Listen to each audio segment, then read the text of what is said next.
Habagat ang pag-ibig. Sa tindi ng hagupit nito sa pusong umiibig, bawat hampas ay may kaakibat na dilobyo sa papawirin.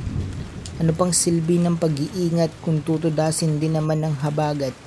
Wala rin saysay ang paglaban sa balaamihang hampas. Kailangan niyong malaman na hindi kayo mananalo sa hagupit nito. Sawi at kapighatian lamang ang inyong dadanasin. Hindi ko kailangan ng ano pamang salita na mula sa dalubhasa upang malaman ang kahihinatnan ng mga nasasabik sa pag-ibig. Marahil singtalas ng patalim ang aking salita para hindi agad maghilom.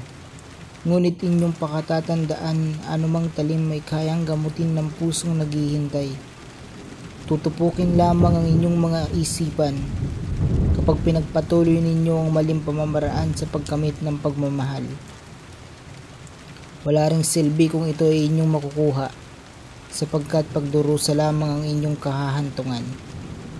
Hindi ko pahahalagahan ng aking mga tinuran kung ito'y pawang kasinungalingan.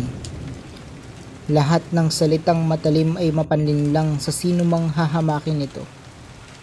Ngayon, lubos ko nang nauunawaan na ang matinding kahinaan ng tao ay ang pag-ibig at pagmamahal.